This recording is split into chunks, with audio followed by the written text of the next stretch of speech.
இருக்கு. இருக்குதா? ஆமா, அப்பப்ப முடிச்சு பாக்குது. ஆமா. பிம்பிலிக்கு பிலாபி. அப்படினா என்ன அது? ஆளு இருக்குன்னு அர்த்தம். சரி சரி சரி. அதாவது இந்த வயசுல ஆளு இப்படி திடகாத்திரமா உட்கார்ந்திருக்கணும் என்ன அர்த்தம்? அங்க ஒண்ணு உட்கார்ந்திருக்கு. என்னன்னு? இன்றைக்கு ஏன் இந்த ஆனந்தமே மனமே. ஐயோ, நீ எங்க இருக்கிறன்னு எனக்கு கண்டிப்பா தெரியும். என்ன பண்ணனுங்கற உடனே என்கிட்ட பேச. சரி, ஒரு பொம்பளை ஆம்பளை இம்மா ஜனம் ஒரு கையில என்கிட்ட வந்து அது விக்கிட்ட ஒரு ஆம்பளைய பொம்பளை அடிக்கலாமா? அடிக்க இருமா, அது வாயில ஒரு பல்லு கூட கிடையாது. மைக்க பக்கத்துல வைக்கிற மைக்கு புலக்கடின்னு உள்ள வாய்க்கு போயிடுச்சு. கேளு, ஏன்டி ஒரு பொம்பளை ஆம்பளை அடிக்கலாமான்னு கேளு. நீ கேப்பியா கேட்க மாட்டியா? கேட்க சொல்லு பாப்போம். கேளு.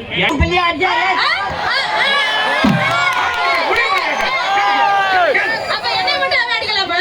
டிங்கர் டிங்கர் டிங்கர். அப்படிதான் அடிப்பேன். படுத்துருச்சா? அவ்வளவுதான். தூங்கு மணி. இப்ப முடிக்காத தூங்கு மணி. ஆளு படுத்துருச்சு. அதான் மயக்கம். அவள மயங்கிருச்சா? மயக்கம் போட்டு உங்க ஆத்தான வந்து பேசிச்சின்னு வச்சு. அதாவது நான் எதுக்காக சொல்றோம்னா 80 வயசு 85 வயசு இருக்கும். இந்த வயசுல அது இவ்வளவு திடகாத்திரமா இருக்குன்னா என்ன அர்த்தம்?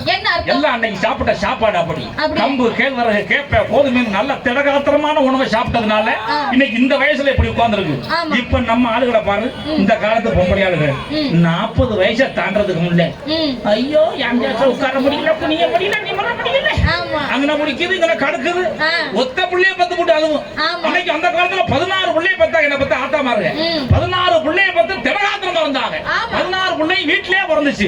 எந்த ஆஸ்பத்திரிக்கு போல, எந்த ஸ்கேனும் போடல, எந்த எக்ஸ்ரே போடல. இன்னைக்கு ஒத்த புள்ளைய பத்து நம்ம ஆளுக. அன்னைக்கு 16 புள்ளை எங்க பிறந்துச்சு? வீட்டிலேயே பிறந்துச்சு. வீட்டுக்கு வீடு ஒரு கிழவி இருக்கும். கண்டட்டி போட்ட கிழவி தமிழச்சிங்கிற அடையாளத்தோட வீட்டுக்கு வீடு ஒரு கிழவி இருந்து அதுதான் பிரசவம் பார்க்கும். பிரசவம் பார்த்து புள்ளைய பத்த தகப்பன் எடுத்து நீட்டுச்சு. அது எந்த நீட்டுல படிச்சிச்சு? இல்லையே. இன்னைக்கு நீட்டுல படிச்சா தான் டாக்டர். அப்ப முன்னாடியே படிச்சவங்க எல்லாம் அவங்கலாம் மருந்து குடிச்சா வேண்டியதா நல்லா இருக்குமே. அப்ப இன்னைக்கு வந்து எதுக்காக சொல்றோம்னா அரசாங்க ஆஸ்பத்திரிக்கு போனா வலிச்சா புள்ள வரணும். சரி. பிரைவேட் ஆஸ்பத்திரிக்கு போனா கிழிச்சா தான் புள்ள வரணும். என்ன சொல்ற? ஆமா. எந்த பிரைவேட் ஆஸ்பத்திரியால சுகப்பிரசவம் நடக்குதா? இல்லையா? அரசாங்க ஆஸ்பத்திரி 99% சுகப்பிரசவம் நடக்குது. நம்ம ஆளுங்க வந்து கௌரவத்துக்காக பெருமைக்கு எருமை மேய்க்கிற கதையில புள்ள 3 மாசம் முழுகாம ஆன உடனே கூட்டிட்டு போயிடும். பிரைவேட் ஆஸ்பத்திரி கூட்டி போயிட்டு டாக்டரை கொண்டே கையை பிடிச்சு கொடுத்துருவான்.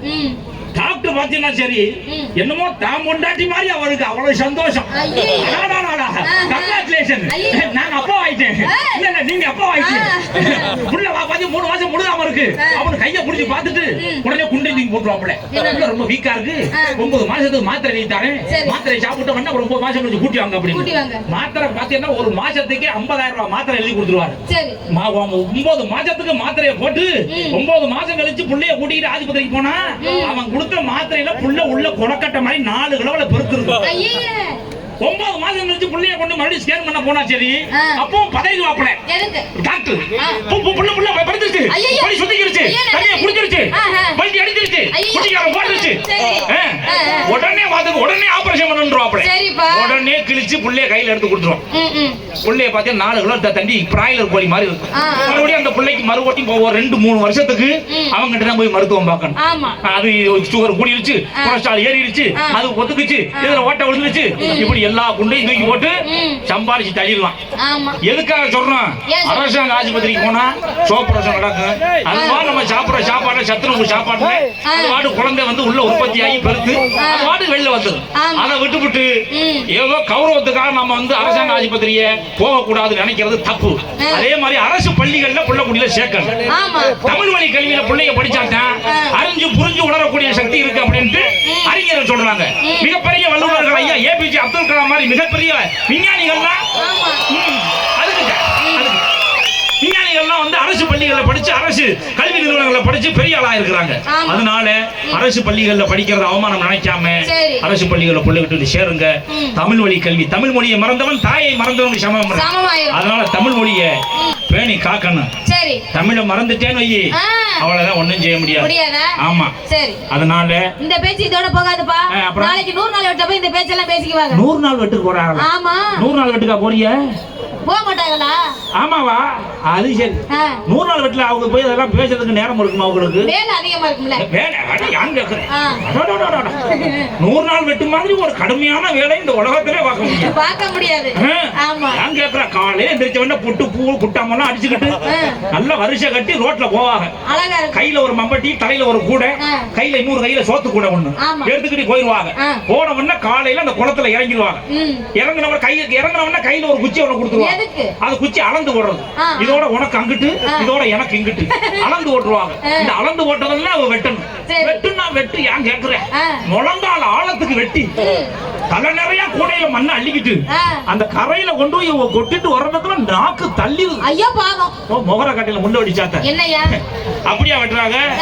அங்க புல்லுக்கு வலிக்காம லேசா சேவி பண்ணி வச்சுட்டு எலி பறிச்சது மாதிரி லேசா நோண்டி வச்சுட்டு கொண்டு போன சோத்தை நல்லா புடக்க தின்னு விட்டு நல்லா தூங்கிடுவாங்க. பார்த்த வேலைக்கு தூங்கிட்டு மறுபடியும் 2வது ஷிஃப்ட் ஆரம்பிப்பாங்க.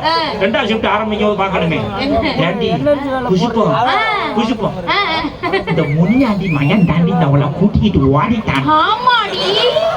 அவ உடனே அந்த இழுவையில இங்க முனியாண்டி குடும்பமும் புஷ்பம் வீடு புத்தி புடிச்சு எரிஞ்சிருக்கு. அப்படி குடும்பத்துல கொளுத்தி வச்சுட்டு வருவாங்க. கையில ஒரு நோட்டு ஒண்ணு கொண்டு போவாங்க. அவங்க பெரிய கலெக்டர் ஊத்தியம் பாக்குற அனுப்ப அவங்க போற அவங்க கையெழுத்து கொடுத்தா காசு வாங்குவாங்க. கையெழுத்து முனியம்மான எழுதுனா நோட்டை விட்டு அங்கிட்டு தாண்டி போயிடும். ஏடிஎம்னே என்னன்னே தெரியாது. ஏடி முட்டி கார்டு ஏடி முட்டி கார்டுல வெட்டு காசு ஏறிச்சாடி. எவ்வளவு காசு ஏறும்? 300 ரூபாய் ஏறுமா, அப்புறம் 30 ரூபாய் எழுதுறவ எடுத்துக்கிறாங்க. நானா சொன்னேன், அவதான் சொல்லிக்கிறாங்க. என்னடி 30 ரூபாய காணா அப்படி சொல்லிக்கிறாங்க. அதனால அப்படிலாம் குடும்பம் நடக்கும். அதே மாதிரி ஊருக்கு ஊரு குழு ஒண்ணு வச்சு நடத்துவாங்க. நம்ம பொம்பளை ஆளுங்க இந்த குழு போவா மகளிர் குழுவா, என்ன குழு ஏதோ குழு. அந்த குழுனாலதான் பல குடும்பம் குடிக்கிறா போனது. ஆம்பளை நம்ம ஆளு ஆம்பளை விட்டு காசுலயே சட்ட பாக்கெட்ல காசை எடுத்து இவங்க கொண்டு போய் குழுல கட்டிட்டு அந்த குழுல இருந்தே புருஷனுக்கு என்ன செய்வாங்க, வட்டிக்கு எடுத்து கொடுப்பாங்க. இது ஒரு லூசு கும்பிட்டேன். பரவாயில்ல என்று இவன் வாங்கி மறுபடி வட்டி அடி தெரியலாம். அப்படிலாம் குடும்பம் நடக்குது. இருந்தாலும் ஊர் ரொம்ப நமக்கு இருக்கு. எனக்கு நான் உண்டு, என் வேலை உண்டு. நான் யாரு இது கதையும் நான் பேச மாட்டேன். ஆமா பேச மாட்டேன். அதனால அப்படிலாம் இருக்கு.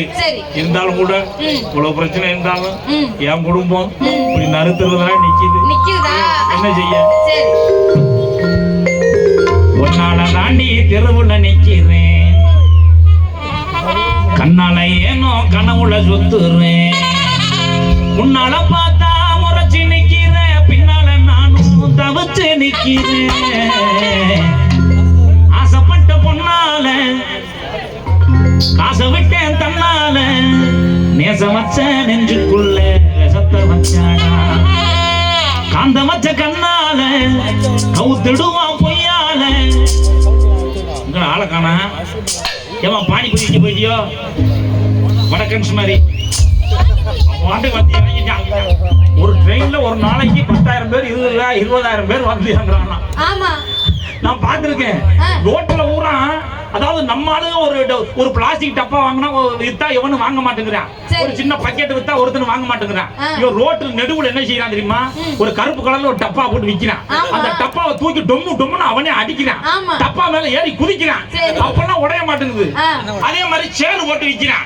அவன் போட்டு உருட்டான் புரட்டான் போட்டு அடிக்கிறான், உடைய மாட்டேங்குது. நம்ம வாங்கி கூட 4 நாள் வீட்டுல ஓட்டா சரி டொப்புன்னு உடஞ்சு போயிடும். அப்புறம் ஜேசிபி இப்ப வந்து பாத்தீங்கன்னா சரி ரோட்டு நடுகளையும் வந்து சின்ன பிள்ளைகளுக்கு விளையாடுறதுக்காக ஜேசிபி வாங்கி நிறுத்திருப்பான்.